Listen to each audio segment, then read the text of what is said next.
Welcome to today's live stream. It's a little bit different because obviously I'm out of the office today. So you have a substitute, but I wanted to record what we have going on so that you know what's happening and you can get stuff accomplished and go through what we normally do in class. Right now, I'm going to explain the assignments, go through the presentation real quick, and you guys can watch this video and go through the presentation and do what you need to do on Friday. So let's click on this week in class. Week number 8, end of first quarter. Here we are, week 8. There are 4 things we're going to get done today. We're going to start off with some Matter Matters Part 2. This will be entry number 9 in your notebook. We're going to go through this presentation in just a second. Task 2 is Matter Matters Part 2. That's the actual assignment. Task 3 is to rate yourself. And then task 4 is to work on some periodic table battleship or watch Bill Nye Energy. If you are not in class and you're at home doing some Connect action, there are instructions with how to download the form and set up your own battleship boards if you have time. But most importantly, Matter Matters Part 1 and Matter Matters Part 2 are due on Sunday night. So make sure you get those things accomplished. So here we are with Matter Matters Part 2, classifying matter. We're going to start with some acids and bases here. So an acid has a pH of less than 7. Typically, they have a sour taste. They neutralize bases. They're corrosive, and they're good conductors of electricity. So you're going to write down 3 of these. If you need to pause the video along the way to write down what you need to write down, that's awesome. So write down 3 of those. Definitely write down that it has a pH of less than 7. That one is crucial. Some common acids are hydrochloric acid, which is stomach acid, or gastric acid. It's the same thing. It's in your stomach, has a really low pH, right around 1 or 2. Then you got sulfuric acid in car batteries. This is probably the most acidic thing out there. Then we have nitric acid, which is in explosives. We have acetic acid, which is in vinegar. Finally, we have carbonic acid, which actually gives your soda that fizz and that deliciousness that everyone craves. So you're going to write down 3 of the characteristics on the left and 2 of the common acids on the right. Next up, what is a base? Bases have a pH of greater than 7. That one is super important, so make sure you put a star on that one. They have bitter taste, feel slippery. They dissolve fats and oils. They neutralize acids, and they're not corrosive. So you're going to write down 3 of those characteristics or properties of bases. Some common bases are sodium hydroxide, which is soaps and drain cleaner. Magnesium hydroxide, which is in antacids, which helps you upset stomach. Get a little antacid in there so your tummy's not upset anymore and you feel better. Aluminum hydroxide is in deodorant, so we smell better. And then ammonium hydroxide is ammonia, which is a cleaning agent in a lot of household cleaners like Windex. What is a salt? It's right here. A salt is a neutral substance produced from the reaction of an acid and a base. It's a neutralization reaction. Some awesome examples of salts are sodium chloride, potassium chloride, and magnesium sulfide. So here is your old table salt, sodium chloride.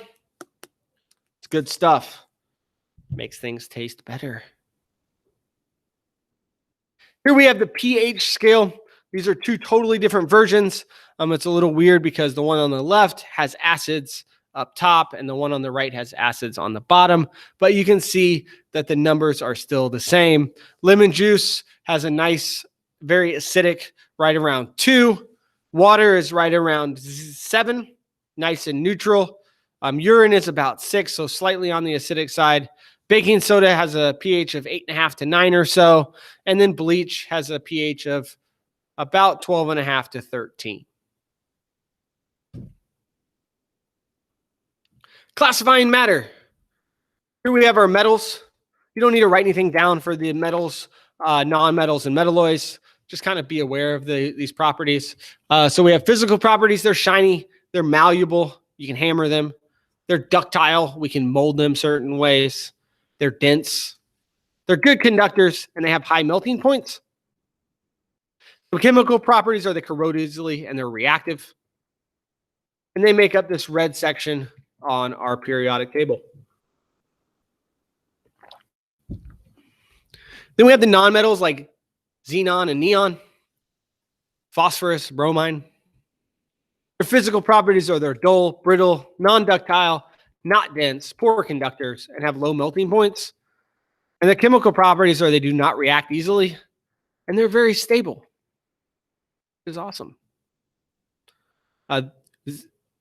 Xenon and neon specifically are noble gases. They're super happy, super stable. Their electron shells are full and happy, and they just are very stable. And if you run some electrical current through them, they light up. Awesome colors.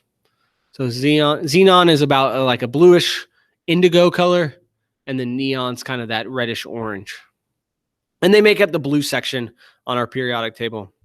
And then, like we talked about, we have the metalloids. They can be shiny or dull. Typically, they're brittle. They're semiconductors, which is great for technology. Silicone is a perfect example of a metalloid. And they use them for all kinds of electronics. They do not corrode easily, which is awesome. And they make up that purple section on our periodic table, that zigzag line. And finally, we have classifying matter with elements, compounds, and mixtures.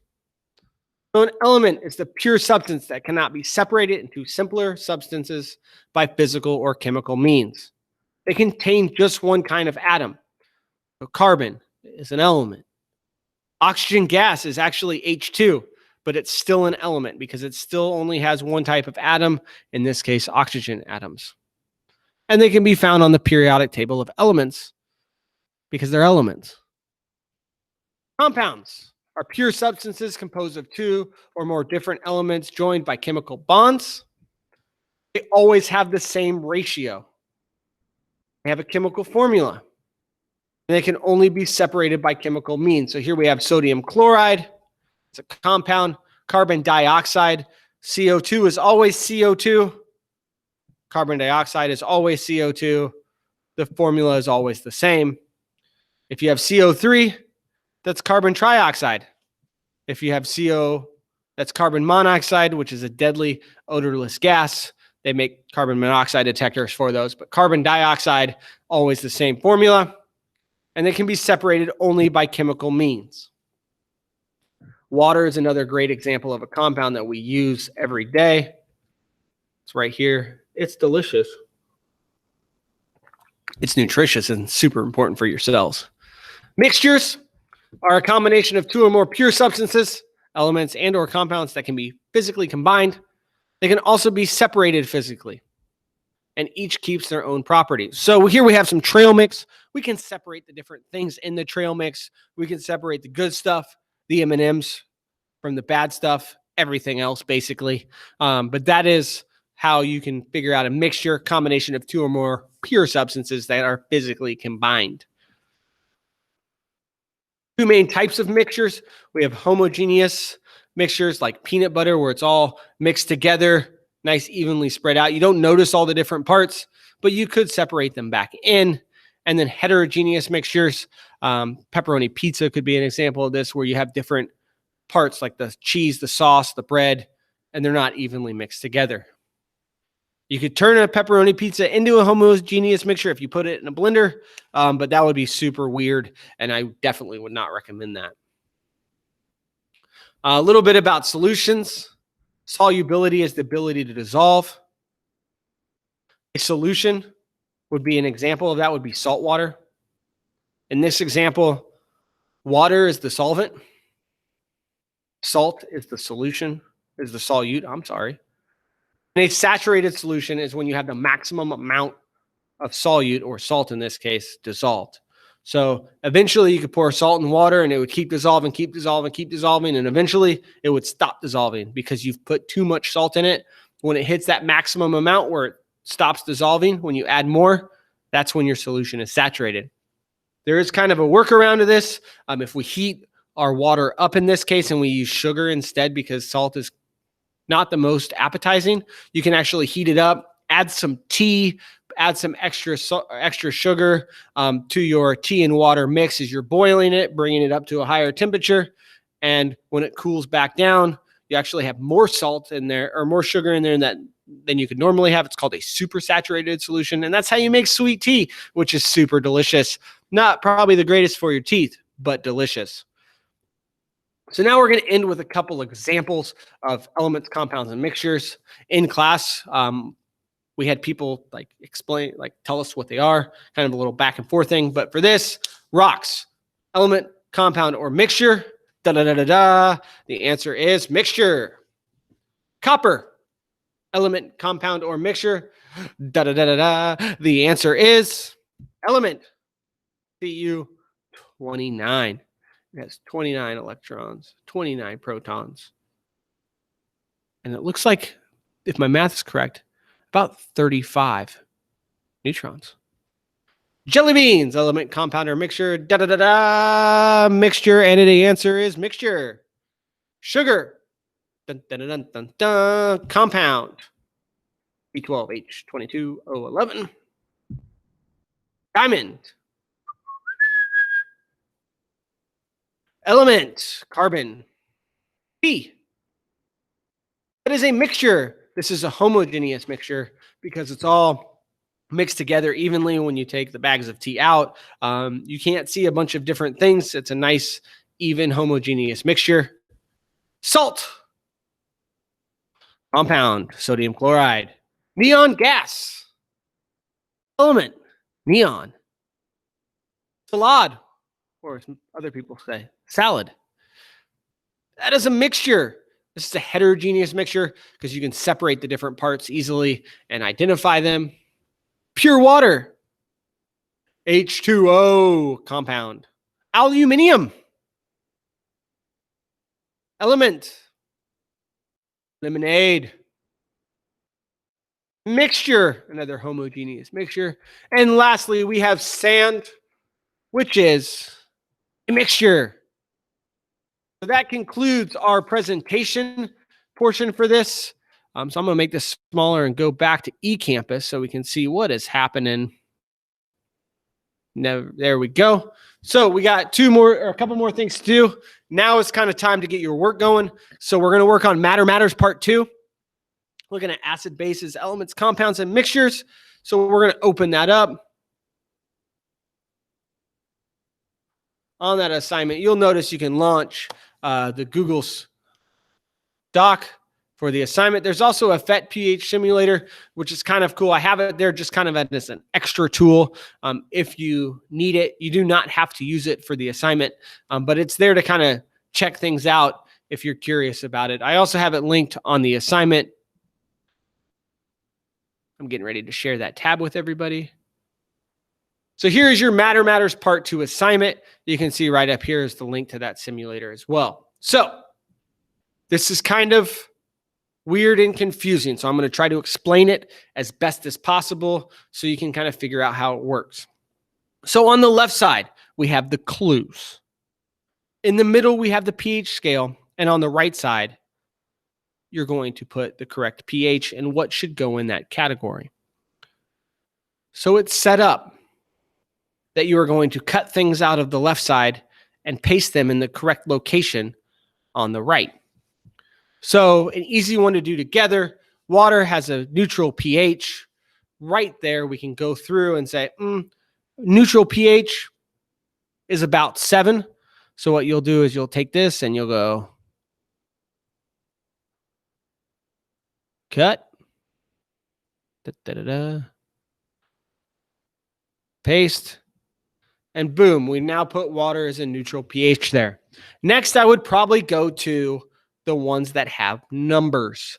So your favorite soft drink has about 10,000 times the hydrogen ions of pure water. Well, pure water has about 1 hydrogen ion for this. So for where it says 10,000, boom, boom, boom, boom, boom, boom, boom, boom, boom, 10,000, pH of 3. So right there, automatically, we can take our favorite soft drink, cut that out, paste that as a pH of 3, and go from there. Now, what you'll be able to do as you keep going is it'll go through and you'll slowly kind of put them in the spaces and fill in the gaps in between.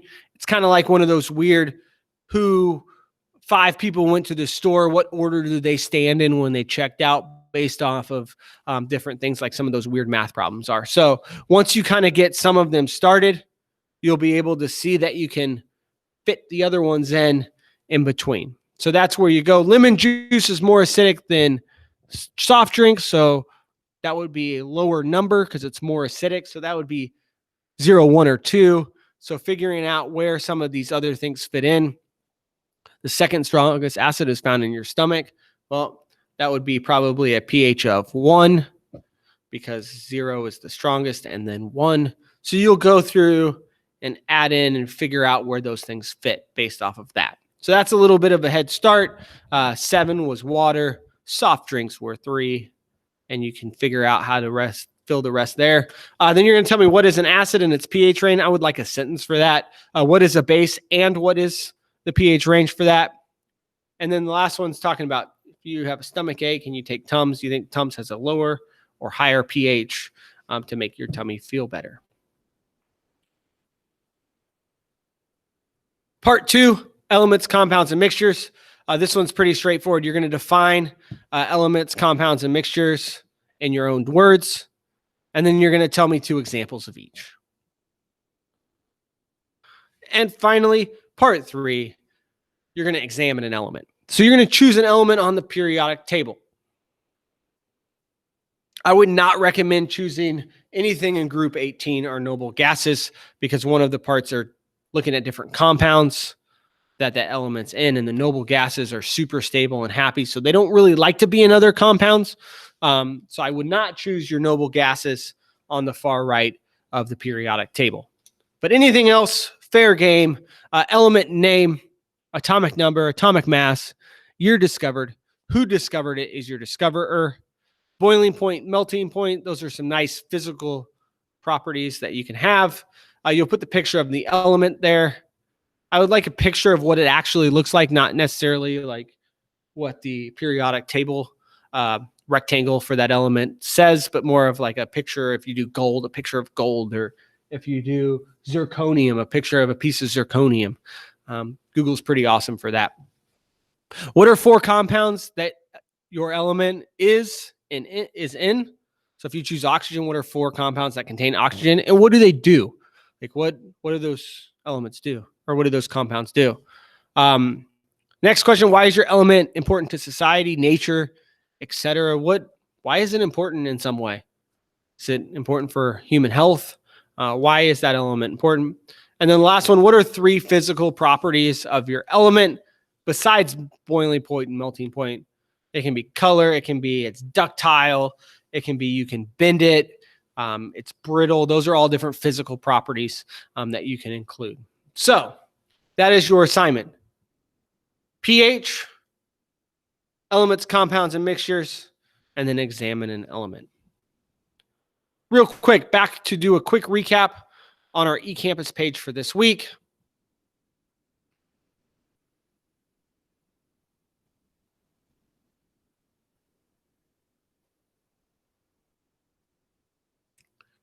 Task 1, entry number 9 in your notebook. Write down those purple things. Take notes on that.